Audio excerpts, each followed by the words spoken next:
तानाशाही। अरे ओ महारानियों, यहाँ तुम्हारे महलों की तरह नौकर नहीं हैं, काम कर लो। शांति की ये रोबदार आवाज़ सुनकर दोनों देवरानियां आशा और सुनीता अंदर तक कांप जाती थी।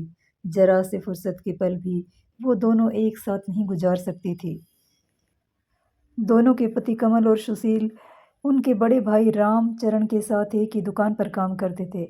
बात दोनों तरफ से एक जैसी थी। वहाँ दुकान पर कोई दोनों भाई अपने बड़े भाई से एक शब्द नहीं बोल सकते थे, और यहाँ घर पर दोनों अपनी सास कम जेठानी से एक शब्द नहीं बोल सकती थी। सास को तो दोनों ने देखा ही नहीं था, और जेठानी केवल नाम की ही शांति थी। दोनों भाइयों का नाम रामचरण के आदेश पर दुकान के काम में पिले रहना, और घर में शांति के आदेश पर आशा और सुनीता का घर के काम में पिले रहना अब नियति बन चुका था। हालांकि कमल और आशा की शादी को अभी 1 साल और सुशील और सुनीता की शादी को सिर्फ 8 महीने ही हुए थे। दोनों देवरानियां देर रात को जब घर के काम से निपटती तो अपने हारे थकी पतियों से कोई शिकायत नहीं कर पाती थी, लेकिन पतियों को सब पता था, पर वो विवशता से कुछ न कह पाते। माँ बाप के मरने के बाद भाभी ने बड़े भाई को ऐसा काबू में किया कि वो तो ना कुछ देखते थे और ना ही कुछ बोलते थे। घर में सिर्फ शांति भाभी का ही राज था। बड़े भाई के 2 बच्चे थे, एक लड़का और एक लड़की। दोनों भाई अपने उन भतीजे भतीजी पर जान छिड़कते थे, पर भाभी ने कभी अपने देवरों को नौकर से ज़्यादा कुछ नहीं समझा। हर बात में दुभांत करना भाभी की आदत सी बन गई थी। दोनों के दिल में भाभी की वैसे तो हर बात चुभती थी, पर एक बात आज भी उनके दिल में नश्तर की तरह चुभी हुई थी, जो कमल और सुशील की शादी से पहले हुई थी। हुआ यूँ कि एक दिन तीनों भाई एक साथ खाना खाने बैठे।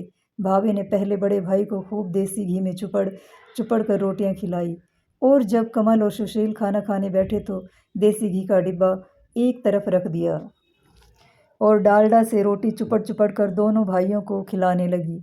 ये देखकर कमल ने हिम्मत करके भाभी से कहा, भाभी हमको भी देसी घी में चुपड़ कर रोटी दो ना।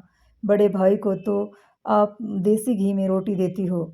इतना सुनते ही शांति भड़क गई और बेलन नचा नचा कर बोली, हाँ तुम्हारा बाप बहुत ज़्यादा छोड़ गया है, और तुमने बड़े महल खड़े कर दिए हैं जो तुमको भी देसी घी की चुपड़ी हुई रोटियां चाहिए। पर भाभी बाप तो हम सभी भाइयों का एक ही था, और अब बड़े भाई ही हमारे पिता हैं, तो आप ये दुभांत क्यों करती हैं? कमल ने भराए हुए गले से कहा। इतना सुनते ही शांति का पारा आसमान पर पहुंच गया और उसने बेदर दूध फेंक कर मारा और रामचरण से चिल्लाती हुई बोली, मेरे पास बस का नहीं है कि सबका काम भी करूं और ताने भी सुनूं। पत्नी को क्रोध में देखकर रामचरण की तो जैसे जान ही निकल गई। अपने ही दोनों भाइयों को बुरा भला कहकर अपनी पत्नी को मनाया। इन सब के बीच अपने भाइयों को ये देखने का भी ख्याल नहीं कि रामचरण के मन में नहीं आया कि उस दिन दोनों भाई भूखे ही सो गए थे। समय बीता और कमल सुशील दोनों की शादी हो गई, लेकिन हालात जस के तस थे। भाई अपने दोनों भाइयों को इसीलिए घर से नहीं निकालता था कि इनसे अच्छे नौकर उनको और कहाँ मिलेंगे, और भाभी को भी जब 2 अच्छी नौकरानियां मिल गई थी। पर कहते हैं कि समय एक सा कभी नहीं रहता। समय बीतता गया और कमल और सुशील के बच्चे भी हुए। घर छोटा पड़ने का बहाना बनाकर शांति और रामचरण ने दोनों भाइयों को अलग कर दिया। दोनों भाइयों को खाली हाथ घर से निकाल दिया, पर दोनों भाइयों ने अपनी एकता को अटूट रखा और एक ऐसा घर लिया जहाँ वे दोनों अपने परिवार सहित रहने लगे।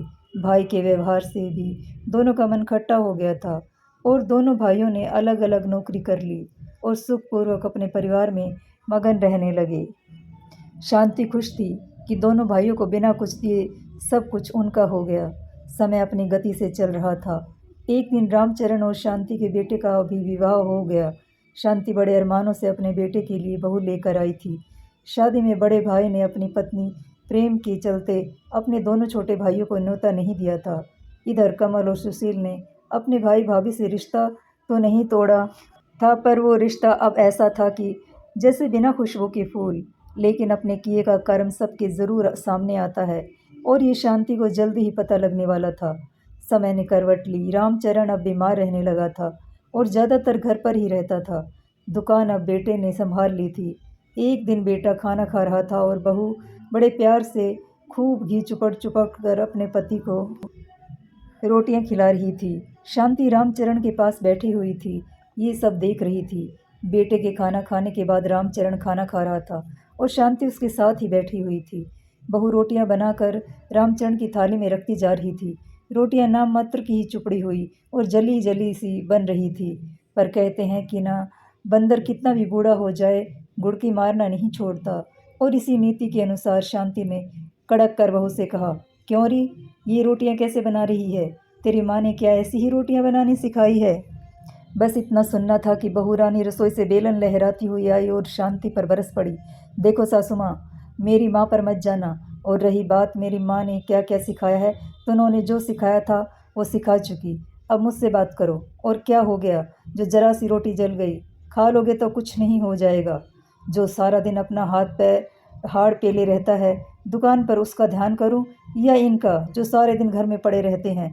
रामचरण खाना बीच में ही छोड़कर अपने कमरे में चला गया।